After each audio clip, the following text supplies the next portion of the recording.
On the 29th of November, the UK's National Union of Students, or NUS, held what they called a Day of Action for student unions as a way of making it look like the NUS does anything significant. Hilariously, this Day of Action coincided with the 4-month anniversary of the suspension of everyone's favourite alleged flasher, trans officer Jess Bradley.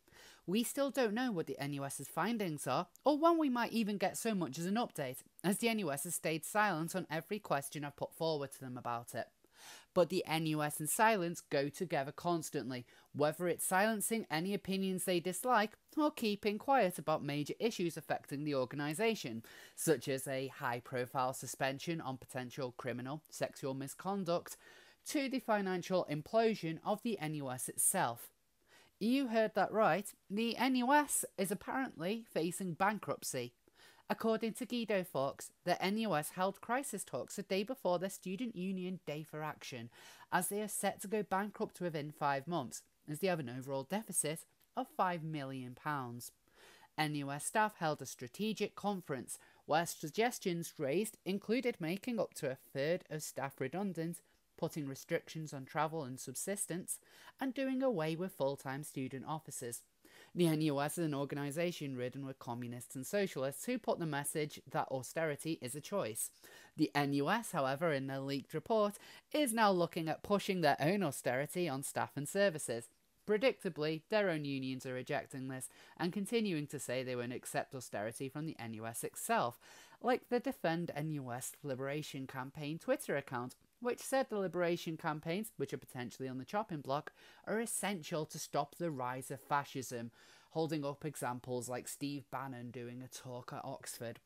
Considering how vocal the NUS is about their minority campaigns, it's interesting to hear they have almost no choice but to cut back on them. Now, if you're a union or a student member, you might not have heard directly about this from the NUS. No mention of their £5 million deficit or their potential bankruptcy in spring 2019 are on their websites or social media outlets. So why is the NUS in such financial difficulty? Maybe it's because their liberation campaigns and policies mean they have to run multiple social justice events instead of one, a huge duplication of costs and resources. Or maybe it's because they have fancy offices in central London. Maybe it's because more and more universities have disaffiliated following their increasingly radical leftist political turn. Or maybe because they're presumably paying a high-end legal firm to suppress reporting on Jess Bradley's alleged sexual misconduct. Again, I've approached the NUS directly with this claim on several occasions, each time being met with no comment. There are certainly many reasons as to why this could have happened, but when their members finally find out what's going on, how do you think they're going to react? Well, probably the same way they do now, with complete indifference, because the NUS, an organisation known across the UK that's invited to panels, television shows, big-name publications to preach their far-left message, are completely irrelevant to the membership they claim to represent. They have been for decades, but it's more apparent now than ever. The NUS claims to represent the interests of nearly 1 million students and will throw this figure around whenever the opportunity presents, like calling for a people's vote on Brexit because just over 120 student officers believe this is what their members want. I'm going to be coming back to this subject in a little bit. But student elections have terrible participation records, with average turnouts at just 13% of voters, and sometimes even less than 5%. NUS representatives in the liberation campaigns also often get votes in the single digits, despite running completely unopposed. Although, your ability to even participate in these elections is dependent entirely on factors out of your control, like race, sexuality and gender and so on and so forth. A big incentive of becoming a member of the NUS in the past was their student discount card, which has now been outsourced to a company called Totem, but in many circumstances you don't even need one of these cards to obtain a discount, with competitor services offering similar discounts or even just using your university ID in some places. And more universities are seeking to completely disaffiliate from the NUS, some of which have actually made the move to do so, like Hull. But if you really want to get a feel for how well they relate to their own members, there's no better tell than looking through what must be the easiest channels to interact with them on social media. Now let's make this interesting. To show just how poor the NUS relates to their own members, most of which are young people fluent with technology, I'm going to do a direct comparison with another account, on the same channels, one that regularly talks about matters within the NUS itself. So I'm going to pick one at random. How about Rose of Dawn? To recap, the NUS is an organisation that claims to represent more than 600 student groups across the United Kingdom, with a membership reaching into the millions. And Rose of Dawn once appeared on TV sitting behind Jermaine Greer, and has occasionally appeared on the Academic Agent's Unpopular Opinions. Is this really a fair comparison? I mean, one side has such a huge reach, so why compare them to insignificant little me? I suppose I kind of bought this on myself, really. So let's just get this over with, I suppose. I'll have a look at YouTube first. The NUS has a channel which regularly uploads videos and multiple avenues to promote their content, so I'm expecting a high subscriber count and even higher viewing figures. Subscriber-wise, Rose of Dawn has just over 1,050 subscribers. How much more does the NUS have? Tens of thousands? More like 300. Wait, what? Despite having an active channel for longer than myself, and again, membership into the millions, the NUS has barely any subscribers. That figure would be great if you were a tranny doing videos as a hobby, but as a supposedly reputable organisation, it's kind of embarrassing. Maybe the subs isn't that important though.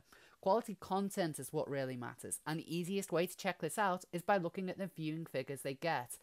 In the last few months, only a handful of videos have ever broken 100 views, and no video in more than a year has even been viewed over 1,000 times. Want an example of how bad they do? Just check out their series on accountability. Yeah, the Jess Bradley fiasco has taught us anything as the NUS is incapable of accountability. Or this video with renowned soy boy and professional toddler Owen Jones. Certainly a big name, but it can't even muster 100 views. In what felt like desperation, the NUS actually resorted to a video on cats. You know, the internet subject that's probably more popular than porn or Fortnite. But this earned 37 views in more than a year. Surely it's not that hard to get people to watch a video on cats on the internet. So I ran a quick experiment, making a short video of everyone's favourite Grump sitting next to an iPad and epic music blasting in the background. It took just over half an hour to get more views on my cat video than the NUS managed in more than a year. When even cat videos are failing, you know you're doing pretty badly. So has the NUS done well on any of their videos? Well, for a time they did try to launch a series of cinema-centric videos, obtaining interviews with big-name stars like Will Arnett. And the only video to actually gather an audience was an interview with Cillian Murphy and Tom Holland, which got around 15,000 views. I can guarantee this wasn't an influx of students looking to engage with the NUS, but more people wanted to hear what Murphy and Holland had to say. And not all these videos were in any sense successful. More people wanted to listen to me prattle on with Trying to Make Girl and Not So Obvious than cared about the NUS speaking to Noel Clarke. But let's move away from YouTube and compare the Twitter accounts of the NUS and myself. Now, when it comes to followers, the NUS certainly has me beat. There's just no competition. They number over 69,000, and that's a figure I'm not likely to reach anytime soon. So naturally, they must receive a lot of engagement on that, right? Let's have a look from the week from the 29th to the 30th of November, which is the time of their much-touted Day of Action. During this period, only one of their tweets received more than 30 interactions, and it wasn't even on that Day of Action itself. Meanwhile, one of my tweets on the NUS, in particular about the handling of the Jess Bradley situation, received more than 500 likes. Honestly, to see more people care about the way the NUS handled Bradley's alleged sexual misconduct than anything that organisation has had to say in a very long time is quite a proud moment for me. And let's go back to Brexit, which the NUS claim to have a mandate for supporting a second vote. Brexit is currently the most important topic in the news, so I'm sure students were hugely engaged with what the NUS had to say. In a poll on how their members would get involved in promoting a people's vote, 13 people let the NUS know their thoughts. 13. And what is the hot issue of the generation?